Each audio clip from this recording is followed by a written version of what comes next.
I'm the yoga instructor for Texas A&M Central Texas. It's me. All right. So anyway, I wanted to continue on our practice today with a little bit of a shorter video again. Still continuing that series of athletic-specific yoga postures and movements.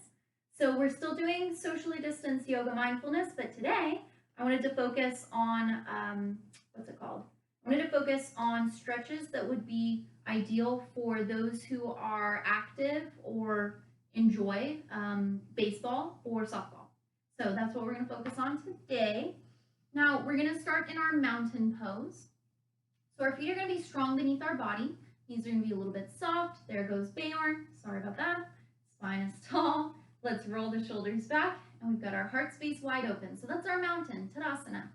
Okay, from here, let's sweep the palms wide and tall to the sky. Let's lift with the heart and the fingertips, not necessarily the shoulders, but the heart and the fingertips. Okay, let's see if we can take a little bit of a back bend and look to the sky, maybe lean a little bit back. Find our neutral spine again. Now we're going to dive into our forward fold. So we're going to send the heart forward, soften the knees, dive down, long spine all the way. Tuck the chin to the chest, yes. And no. Okay, let's rise up to our half lift at the shin bones. And then exhale to hang heavy towards the ground. And let's see if we can take our left foot way outside of hip width, way outside of shoulder width. And then if we could take our right foot way outside of hip and shoulder width. And now we've got a wide stance forward fold. So we're going to see if we can soften the knees a little bit and drop the hands down to the ground beneath our shoulders. Elbows are still going to be a little bit soft. We're going to look towards the back of the room behind us. So we're going to try and keep the spine strong if we can. A long spine, soft knees, toes pointing towards the front of the room so that the knees and the toes are pointing in the same direction. Okay, hang the heart heavy. All right, let's try our half lift here. Inhale, rise up towards the shin bones. Heart is parallel to the ground. Exhale to hang heavy, forward fold, long spine still. Okay, we're going to walk both hands way over to our left foot. And we're going to sweep our heart over towards our left knee. We're going to look towards the back of the room. Okay. And we're going to exhale, look over towards our right foot, walk our way over, sweep the heart to the knee. Big breath. All right, let's walk back to our left side. Okay, over to our right side. We're going to make it a little more interesting. We're going to try and add a lunge this time. So let's look over towards our left foot. Let's walk our way over, but this time, when we walk over to our left side, start to soften that left knee, but push the hips towards the back of the room because we don't want to bring the knee down to the ground. We want to bring the hips to the back of the room and soften into the knee like a squat almost on our left side. We don't want to go beyond the ankle. We don't want to go in front of the ankle. Okay, hang in there. Whew, that was tough. All right, let's do this on the right side. Let's look over to the right leg. Walk over, lunge as you go. Soften the knee. Sit the hips back. That's going to challenge our quads and our hamstrings. Okay. Left side, lunge. Keep it low. Right side, lunge. Keep it low. Hips and shoulders stay level best that they can. One more time on each side. Left and right. Awesome. Come back to neutral. Drop the heart heavy. Shake the head yes. Shake the head no. Let's make it a little more interesting. Cross the arms underneath the forehead. Okay, hang loosey-goosey. Sway a little bit side to side. Try to get into that low back space. Knees and toes still pointing forward. Come back to neutral. Drop the palms. Rise up, half lift. Exhale, hang heavy. Walk those feet in so that we're hip distance apart again. I'm going to rotate. Okay. Hang on now. All right. Whew. Once we get back to our normal forward fold, we can lengthen the spine. We can soften the knees if it helps. In fact, let's wrap the arms strong around the legs. I know you're probably tired of being upside down for a moment. Okay. Drop the palms heavy. Inhale, rise up for our half lift. Big breath. All right, we're going to try and make our froggy squat here. So we just did this one in our last video. From our forward fold, let's set the feet outside of hip distance. Point the toes further away from the body like our ducky feet. Okay, we're going to start to bring the hips down towards the ground. So maybe we stop in a squat. Maybe hands come to heart center. Maybe elbows touch the knees. Bayorn's helping, emotional support. All right, or we can bring the hips towards the ground. We can have, scoot, scoot. This baby. We can have the heels flat or heels lifted. Either way, froggy squat. And like I mentioned in our last video, this is not all of the work here. Sometimes, let me rotate. Sometimes we find ourselves scooping the back just to try to get the elbow to meet the knee.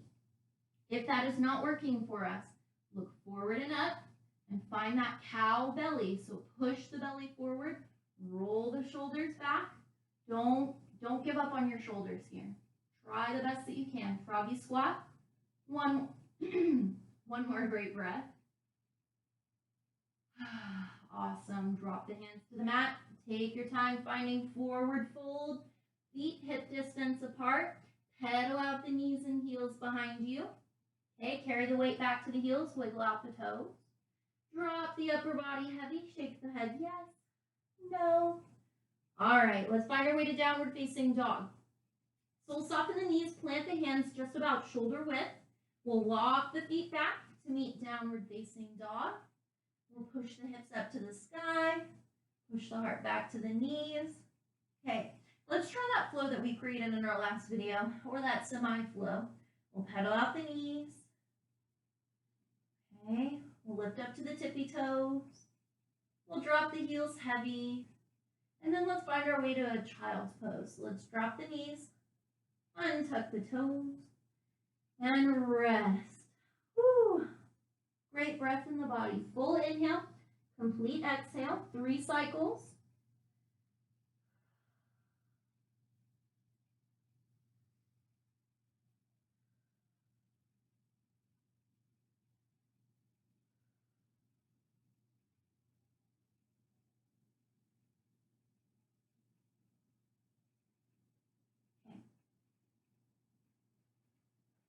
All right, from our child's pose, let's rise into tabletop. We've got hands and knees beneath the body. All right, let's try our cat and cow. Inhale, and exhale. Inhale, and exhale. One more time. Awesome. Come back to your neutral spine. Okay, we're going to try a great big hip flexor stretch. So we're going to tuck the toes under. Sweep the hips up and back. All right. We're going to inhale. Lift the right leg high behind us. 3-legged dog. Now this time, let's bring the right knee forward towards our right hand.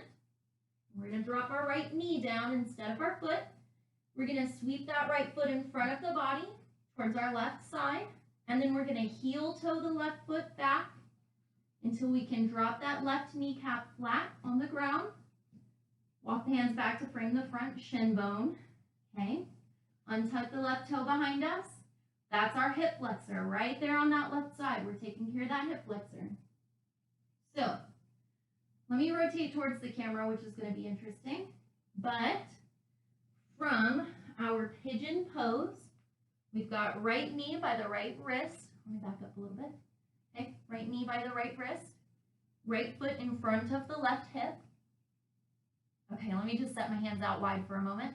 Scoot that left knee back so the hips are even. The shoulders are even. We're going to hold this balance here. Hang in there. From our pigeon, we're going to try to walk down to our elbows maybe. Okay, let me rotate again to show you what it looks like. Okay, this is weird. All right. Maybe we walk down to the elbows. Hips are balanced. Maybe we feel comfortable crossing the arms. and dropping the forehead. Okay, this is our pigeon pose.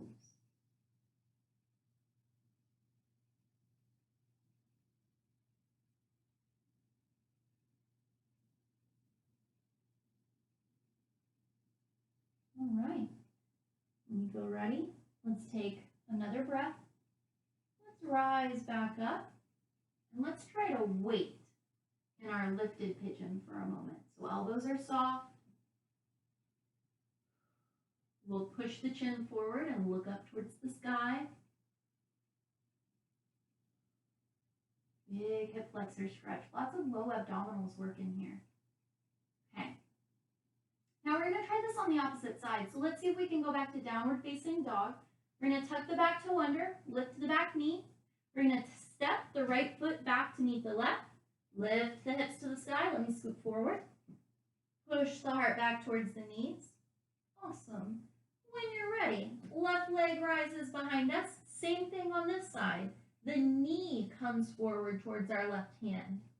Okay? The left foot crosses the body towards our right side. Heel toe the right leg back until you can plant that kneecap and untuck the toe. Walk the hands back to frame the front leg and hold the hips level. So we want the hips to be as level with each other as they can be. We don't want to drop down onto our hip and just hang out here. We want the hips to balance. Okay? From this pigeon, maybe we can walk down to the elbows. And we don't have to go fast. Maybe we feel like crossing our arms and dropping the forehead down. Maybe we don't. That's okay too. I want to take at least 3 great breaths in pigeon pose. Toe pointing to the back of the room.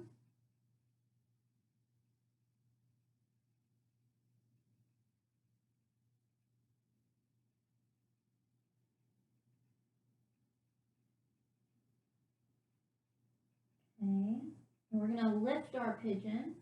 We're going to climb back up. We're going to try to take 2 more breaths here. Still trying to keep the hips level. I know that left hip wants to drop down and rest, but keep it balanced. Okay. From this pigeon, let's go ahead and tuck our back toe under, lift our knee, step the left foot back to meet the right, palms shoulder width apart, feet hip distance apart, hips rise up, heart pushes back.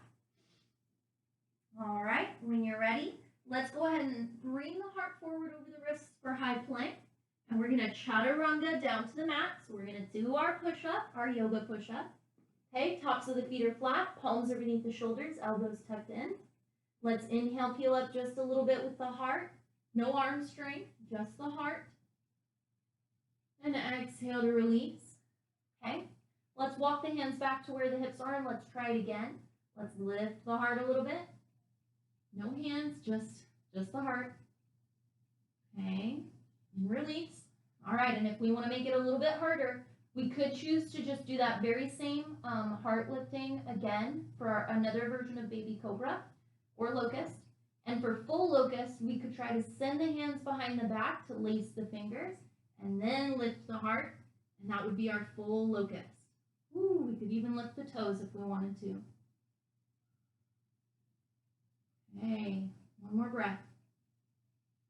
Exhale, drop the feet, set the hands beneath the shoulders, rise up to tabletop. Woo, let's fold back for child's pose. Now, shoulders are probably tired, so hands can either reach forward. We could cross the arms beneath our forehead to rest, or we could sweep the hands way back and let the shoulders and elbows hang. Either way, all 3 of these are still child's pose, and we're going to take 3 great breaths here.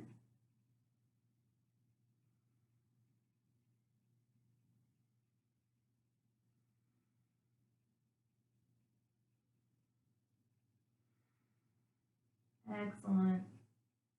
So this is all I had for baseball and softball for this short video. If you are interested in finding any other twists or any other stretches, you are more than welcome to find any of my other videos If this is an opportunity that you want to take a 5 or 10-minute restfulness, you can stay in child's pose, or you can flip over and lie flat on the mat. You can also choose just a simple seated posture if you want. But if you are choosing the restfulness option, for 5 or 10 minutes, or at least this short ending of the video, we'll find any posture that we're comfortable in. If it is child's pose, laying on the belly. If it is reclined on the mat, with the back flat on the ground. If it's any seated posture. No matter what we choose, we're going to try and lengthen the spine and rest the shoulders in whatever posture we're in. We're going to rest the face, close the eyes. And I want you to bring your mind and try to wrap your thoughts around one intention, one reason, or one purpose for practicing yoga today, or at least trying. Whatever you did do, whatever you didn't do. One reason, one purpose, or one intention for trying to practice something for you today. Okay, 3 great breaths as we wrap our thoughts around that purpose.